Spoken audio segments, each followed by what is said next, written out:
Hey, what's up everyone? Today I've got something really exciting to show you. In a way, it's kind of exciting because potentially this is something that could be coming for my job. As you all know, AI is starting to be integrated in everything that we do, and so why should therapy be any different?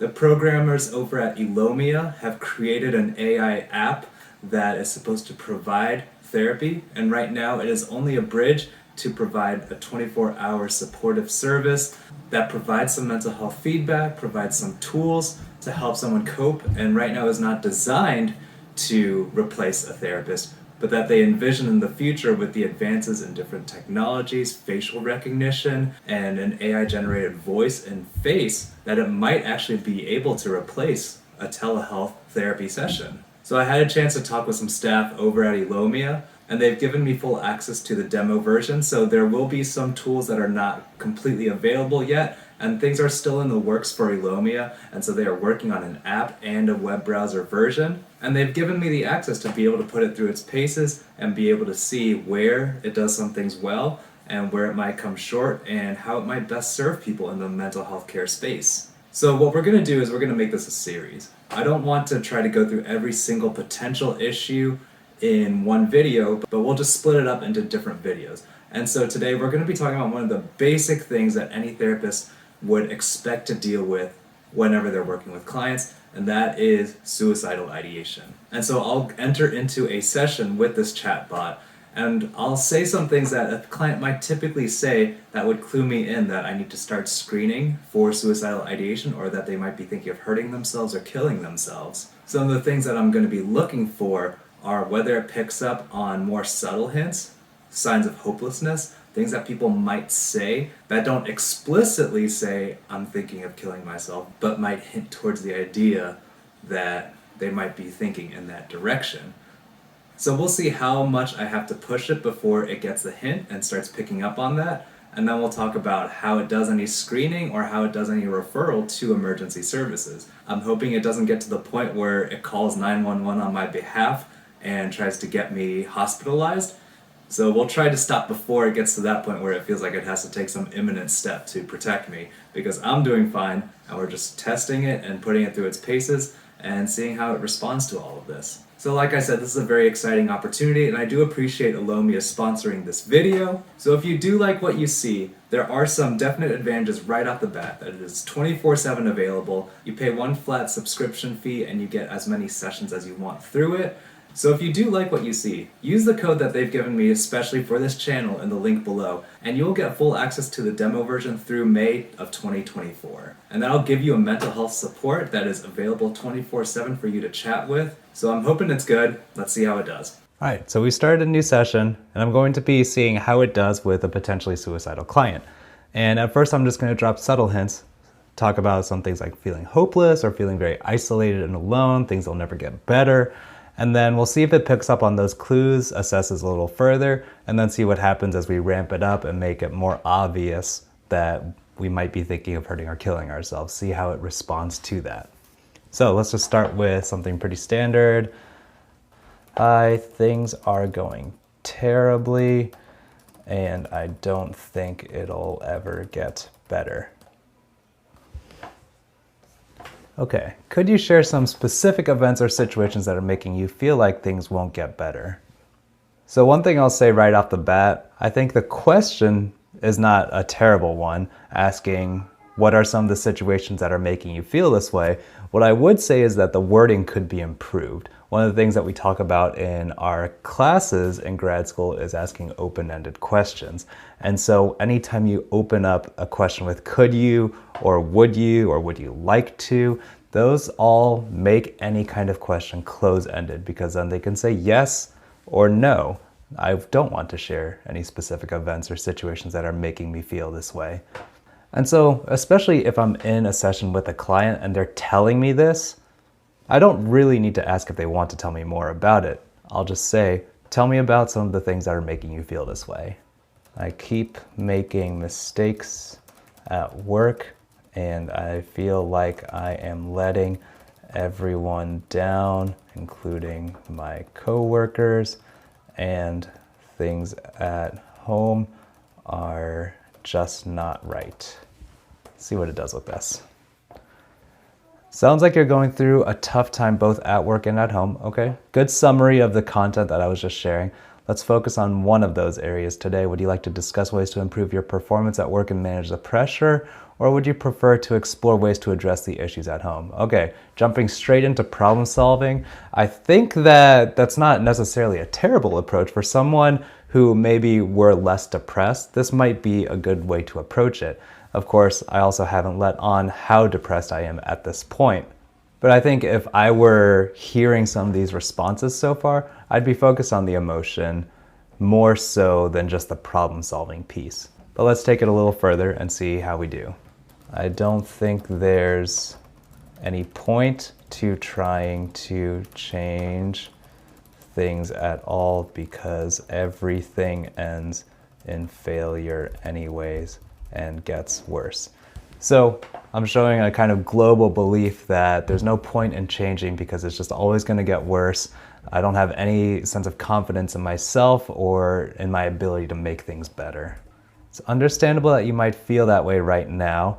However, discussing your concerns can help you gain new perspectives and find potential solutions. What do you hope to achieve from our conversation today? Okay, I'm trying to think how I would respond to this if I were feeling really depressed and heard this. I think there's an attempt at validation, saying that it's understandable that you might feel that way right now. But I think it does pivot a little too quickly into trying to problem solve. Well, you can discuss your concerns and get a new perspective and find potential solutions, and then you'll feel better, and then we'll be able to get past this. Let's see, what do I hope to achieve from our conversation today? I don't really know. I just thought it might be worth a shot talking to you and seeing if I can feel better, but I don't think it'll help. That is a similar response to what some people who have come to me have said, that like, I don't think counseling is going to help, but my spouse, my parents, my friend thought it would be worth it. So I'm here. I'm not really convinced, but I'm here. Okay, I appreciate your honesty. It's okay to feel uncertain. Okay, there's some good validation there. And that's something that a good therapist will be able to say, to not feel defensive about that or to feel like they have to perform in some way. Just, okay, I appreciate you saying that you're not entirely convinced about this process. It's okay to feel uncertain. Sometimes just talking about what's going on can bring some relief.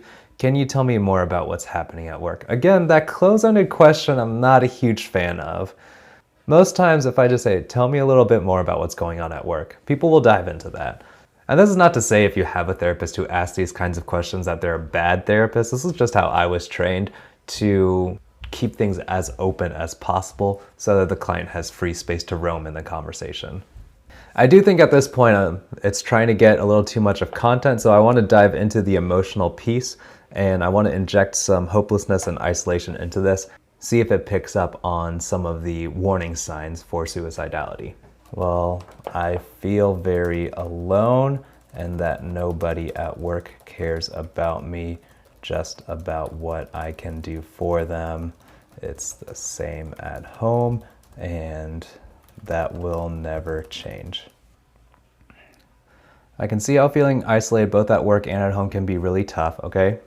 So I'm sensing a bit of a formula to this so far. I'm getting a lot of validation in the first statement, kind of a summary of what I said and identifying how I'm feeling. It's important to remember that feelings aren't always facts. Do you think there might be a different way to look at your relationships with your coworkers and family? Okay, I am really going to hammer this home, but right now, all of the responses I'm getting seem very formulaic.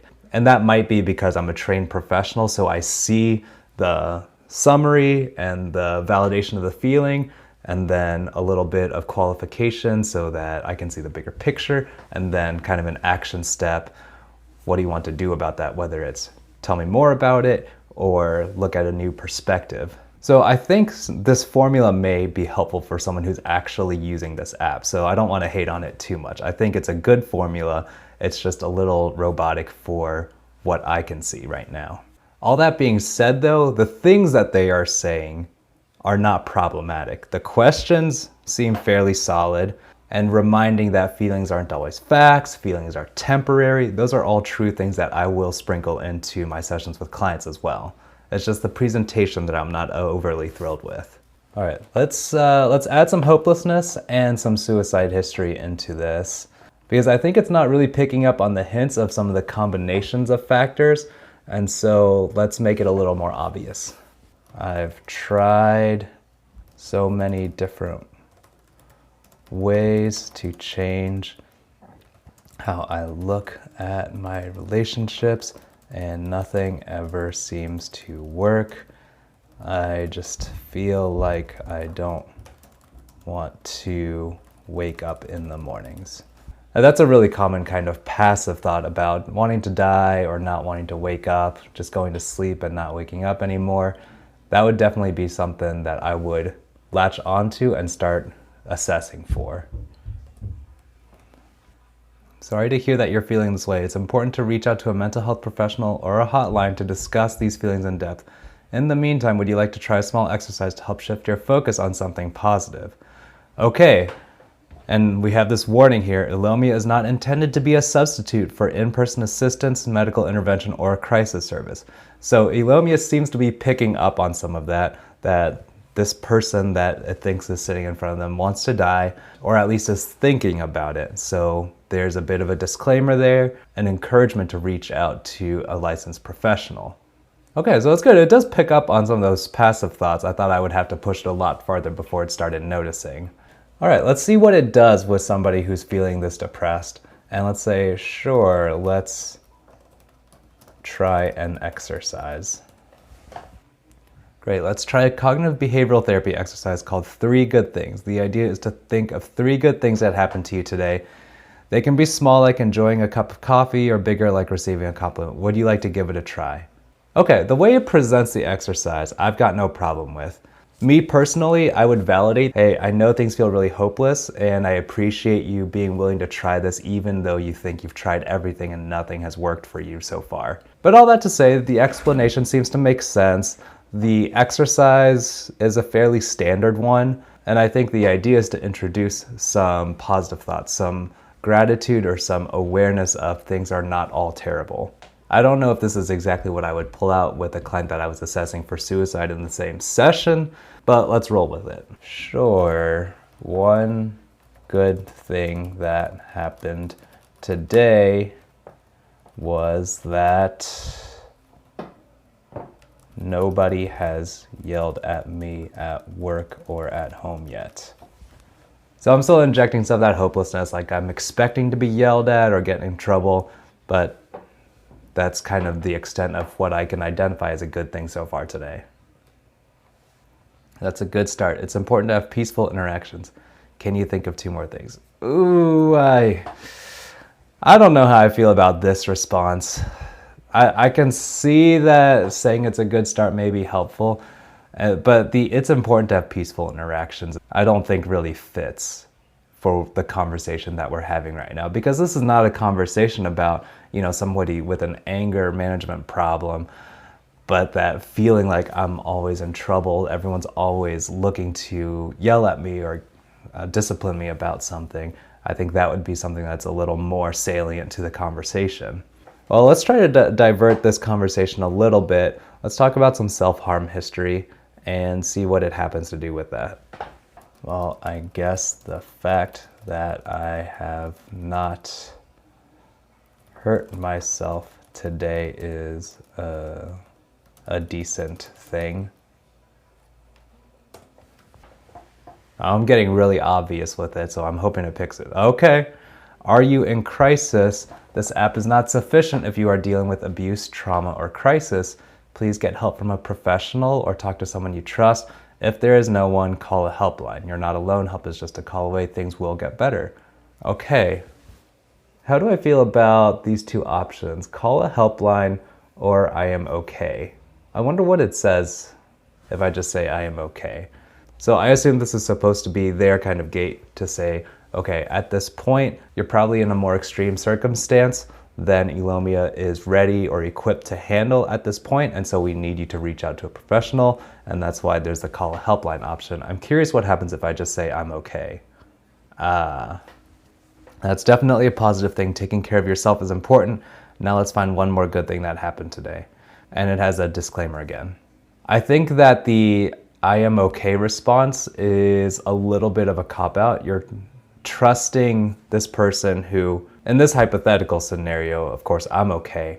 But a client who is really struggling with that and relying on Elomia for their mental health support, if they just clicked I am okay so they can continue the conversation, that could potentially be a liability.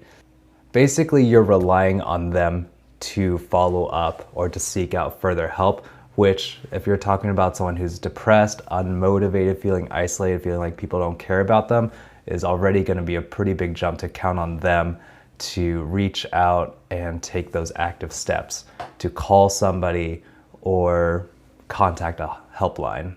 And then if you click I'm okay, the app just says that's definitely a positive thing. Taking care of yourself is important. Now let's find one more good thing that happened today. There's no further engagement on the discussion of past self-harm or even thoughts of doing that today. So I think that's definitely a missed mark. But of course, like they're saying, Elomia is not intended for crisis services. And so I think I am taxing it beyond what it's designed for at this point.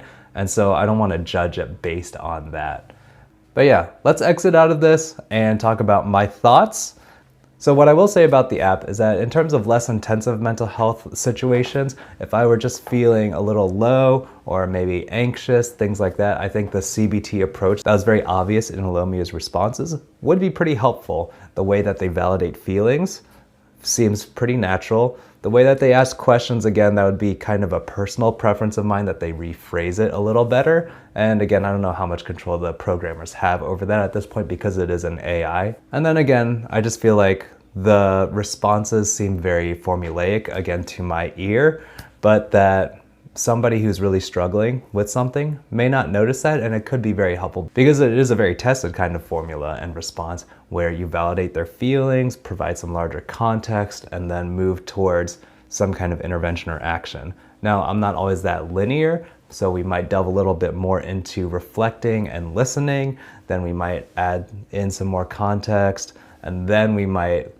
towards the end of the session, dive towards, okay, what do we want to do about it? How can we move towards better? But it seemed like each of those elements was included in every single statement, which is fine. I'm sure some therapists work that way too. I will say it helps that they have the disclaimer that it's not meant for crisis services or in replacement of a mental health professional, and that it does seem responsible of them to put in that call a helpline option where once it was very certain that there was some concern about self-harm or suicidality, that it put a pause on the conversation and gave you that information and said, call a helpline. Again, I'm not sure about the liability and legal aspects of if someone just chose to click I am okay and continue it on as if the conversation hadn't happened. And then I think the Elomia app seems to take their word for it that they're okay and just continues on as if nothing really happened. So that's a concern that I have for people who are using Elomia for their mental health support, because there are going to be some days that suicide or self-harm is a risk factor when it comes to mental health. It's not for every diagnosis, but there will be certainly a significant percentage of people who might struggle with those kinds of thoughts. And so I hope there's more infrastructure in place in the full version to be able to address some of those concerns without it becoming a liability for the company or potentially a gap in care for those people who are relying on Elomia for that kind of 24/7 mental health support access. So like I said, some of the advantages to this app is that you would be able to talk to someone, I will just say someone, 24/7, have access to someone on the phone or on the web browser like we saw today, and that it responds fairly quickly. And it has a lot of research-backed interventions that it can pull on in order to support someone through their mental health. They were very upfront that they're not designed for crisis services and crisis intervention.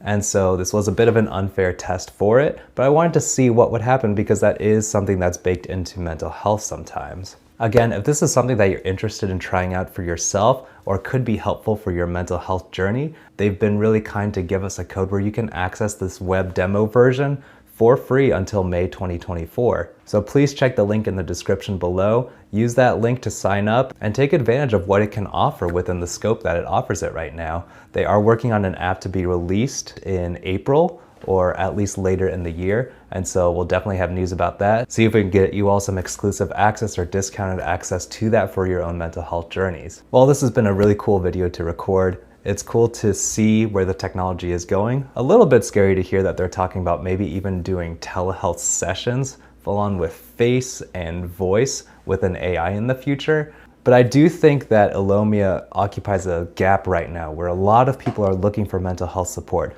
looking for someone to talk to. Not necessarily about things as acute as suicide like we were testing it on today, but just their daily mental health, depression, anxiety, other things that just plague people in our society that has a lot of mental health concerns going on right now. And so I think Elomia and other AI chatbots, if done well, can really be a service to people who may not be able to get in with a therapist right away, or who may not be able to access a psychologist or a psychiatrist or a social worker to be able to talk through things and get help, but that they'd be able to sort through some of these things themselves with the companionship of this AI. So far, I think the way that it goes about things seems pretty sound and solid.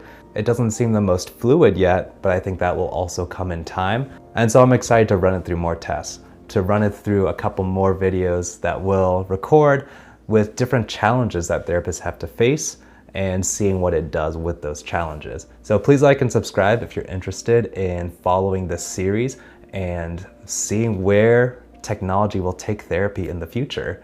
Thank you so much for checking out this video. I'll see you all next time.